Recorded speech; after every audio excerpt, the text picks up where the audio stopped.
Oigan, chamacos, ya están con nosotros la mesa económica que se ha instalado aquí en el Mañanero. Pedro Tello, ¿cómo estás? Broso, buen día. José Luis de la Cruz, ¿cómo estás? Oye, Pedro, nunca es tarde. Nunca es tarde. Nunca. De veras, en el caso de nuestro país, nunca es tarde. Hablando económicamente, porque la frase salió así como muy bonita y natural. Pero en el tema que nos ocupa, nunca es tarde o ya estamos tarde.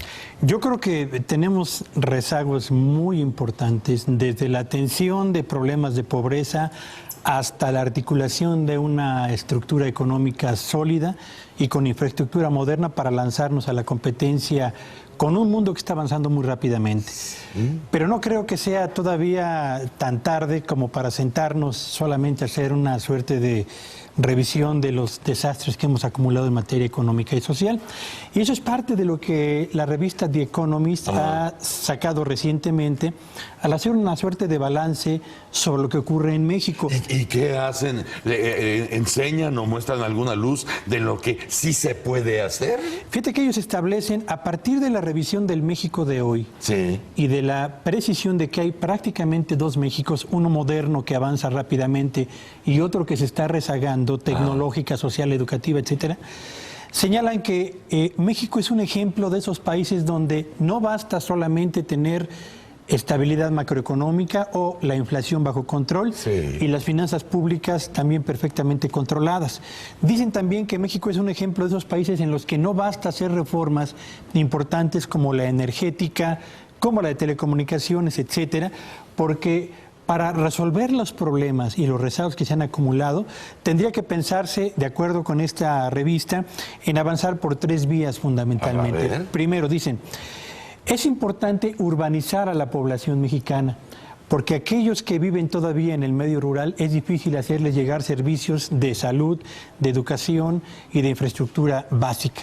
Dice, hay que concentrar o desarrollar las ciudades en México. Segundo, dice, es importante establecer un proyecto de creación de infraestructura, no solamente en las ciudades, sino en los polos de desarrollo que van surgiendo en el territorio nacional, para garantizar conectividad, transporte y todo lo que tiene que ver con la oportunidad de integración del territorio regional, nacional. Y tercero, dicen que es importante formalizar o impulsar la formalización de la actividad económica nacional, porque el nivel que tiene en este momento la informalidad es tan grande que finalmente forma parte de uno de los retos más relevantes de México.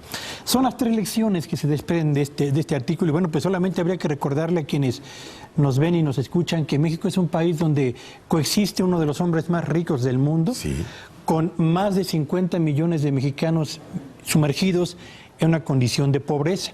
Aquí tenemos empresas que son de clase mundial y de vanguardia internacional, desde la industria aeroespacial, el sector automotriz, exportadores y productores de pantallas planas, hasta empresas que están verdaderamente en condición de auténtica subsistencia, porque o el mercado no les da oportunidad de crecer o porque su propia tecnología las mantiene lejos de la posibilidad de competir con productos de importación. Tenemos dos Méxicos, dos rostros desde la vía económica hasta la estrictamente social. La pregunta es, ¿qué vamos a hacer para empezar a cerrar la brecha? Porque seguir apostando a la maduración de las reformas estructurales, yo creo que es una decisión que no nos va a llevar al lugar en el que tendríamos que estar, y seguir manteniendo a la planta productiva de este país abandonada y sin estrategias auténticas de apoyo, difícilmente nos va a poder cerrar la brecha entre los dos Méxicos, Broso. Y en esto que tú planteas y que además plantea The Economist, está ahí un caldo ideal para la politiquería. Claro. Y más cuando hay elecciones pronto y después las otras, ¿no? Donde te pueden ofrecer y decir que ahora sí y que mejor no, mejor que por allá, mejor que por acá, lucrando con una situación que sí tiene diagnóstico. ¿Por qué? Porque decía Pedro, tenemos al hombre más rico del mundo en el país y tenemos 50 millones de pobres, por lo menos. No es malo que tengamos millonarios en este país. No es malo. Lo malo es que tenemos 50 millones de pobres, 60 millones de pobres, porque muchas de las ofertas, es decir, hay que acabar con la pobreza, no manches. Hay que acabar con la riqueza, no manches.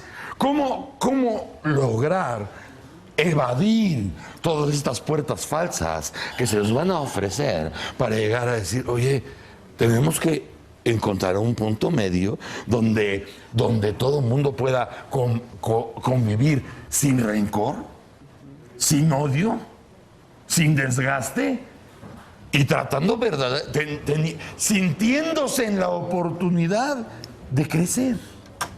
Bueno, eso lo que implicaría es que tendrías que cambiar la historia de la clase política en México. Lo acabas de mencionar ahorita, el problema no ha sido el diagnóstico. Y déjame que te cuente un cuento. Un cuento. Que no sé si va a acabar siendo de terror, pero déjame te leo brevemente unos párrafos. Las dificultades se multiplicaron como consecuencia del aumento cada vez más rápido de la población, que recientemente algo se dijo también sobre eso. La atención a las necesidades de una población creciente se reflejó en una mayor insuficiencia de las erogaciones públicas para crear la infraestructura económica necesaria que permitiera mantener la tasa de crecimiento económico elevada. La urgencia por corregir los desequilibrios estructurales se dio paso a la urgencia por atender directamente los rezagos con la inyección de los recursos abundantes provenientes del petróleo y del endeudamiento externo, cuyo servicio se proyectaba financiar con los ingresos futuros del país. El sector público realizó grandes y costosos proyectos de inversión, cuya viabilidad económica dependía de las perspectivas de un crecimiento muy elevado de la demanda interna, basadas también en las entonces favorables expectativas del precio del petróleo, al que, al no realizarse, implicaron en buena medida el desperdicio de los recursos invertidos. Al no materializarse las perspectivas del petróleo y revertirse, la economía mexicana se encontró en una situación sumamente difícil, caracterizada por una deuda externa excesiva, déficits fiscales y balanzas de pagos sumamente elevados. No obstante los esfuerzos de los últimos años, el país continúa enfrentando serios problemas. Sin duda, entre los aspectos derivados de esta situación, el más preocupante es la insuficiencia de empleos productivos bien remunerados para una población en edad de trabajar en constante aumento y a la que se suma la pérdida del poder adquisitivo de los salarios. Esta parte, junto con el hecho que después viene la continua modernización del país, cada párrafo es una oda a la modernización, es el Plan Nacional de Desarrollo 1989-1994. ¿Qué es lo que aquí implica? Es decir, el diagnóstico ha estado desde hace 20, 25 años, al menos en la etapa después del inicio de las reformas estructurales, la apertura comercial. México ha jugado en los últimos 30 años con las reglas de la Organización Mundial de Comercio, del Tratado de Libre Comercio, de los tratados con la Unión Europea, con Japón, es decir, con las reglas del juego moderno en términos de comercio exterior y manejo de la economía, control de la inflación, siendo muy responsables con las finanzas públicas, y no ha funcionado. El punto aquí es que entonces este diagnóstico, que perfectamente lo podríamos aplicar ahorita con la caída de los precios del petróleo, con el endeudamiento en que estamos incurriendo, lo que nos plantea es de que más allá de hacer correctos diagnósticos, más allá de reconocer lo que está pasando, lo que se tiene que hacer es un programa económico que realmente esté dirigido a solventar los problemas, uno, productivos del país. Si no tenemos empresas que sean capaces de generar riqueza y de generar buenos empleos, el país no va a resolver los problemas de pobreza. Ahí mismo están metidos los problemas de productividad y competitividad. Estos no se atienden con decretos, no se atienden con leyes, se atienden con un entorno económico y financiero y de seguridad que permita que las empresas realmente sean más eficientes. Y ahí tienes que irte a los micronegocios, a las pequeñas empresas, que en donde la gran pregunta es cómo estas grandes reformas estructurales van a llegar a la vida diaria de un pequeño restaurante, de una pequeña peluquería, es decir, de aquellos negocios en donde trabaja el 95% de los mexicanos. Las reformas estructurales no están hechas para llegar de manera inmediata a la vida diaria de esos negocios. Y cuando hablamos de mediana y gran empresa, pues tampoco necesariamente están permeando a la misma, a la que requiere financiamiento que el país no lo está dando, a la que requiere seguridad pública, costos de energía que bajen realmente, no como en septiembre que empezaron a incrementarse. Y entonces lo que requerimos en realidad es un plan económico aterrizado a la vida diaria de los mexicanos. Estamos a tiempo. La mejor respuesta me parece que la dio María Félix en una entrevista a un colega periodista. Siempre estamos a tiempo, ¿no? En realidad el punto es, ¿lo queremos hacer? Esa es la gran pregunta. Y volvemos a los dos Méxicos. Porque se menciona la macroeconomía y en la macroeconomía no hay falta. En la macroeconomía no hay bronca. En la macroeconomía no puedes hacer ridículo.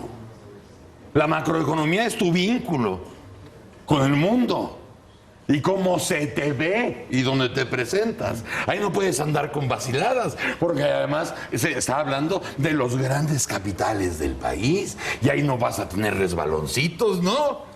Ahí sí no te vas a tragar el calzón. No, ahí es la macroeconomía. El otro México, y yo te pregunto, ¿es la economía para ese otro México tiene la misma incertidumbre que tiene la salud pública, la educación pública o la inseguridad? Fíjate, Barroso, que en esta... ¿Es igual de endeble? Yo diría que más endeble todavía, sí, por la condición de abandono en la que se encuentra. En México nos hemos ocupado, yo diría, excesivamente de los problemas y de los temas macroeconómicos. Sí. Esta cita que ha hecho José Luis de un Plan Nacional de Desarrollo es prueba de que el diagnóstico no ha cambiado y seguimos empeñados en mantener lo macroeconómico en orden. Pero hemos volteado la mirada a lo microeconómico, entendiendo por microeconómico la condición de una empresa, la condición de una familia, que son los dos núcleos básicos de una sociedad desde la perspectiva social o desde la perspectiva estrictamente económica.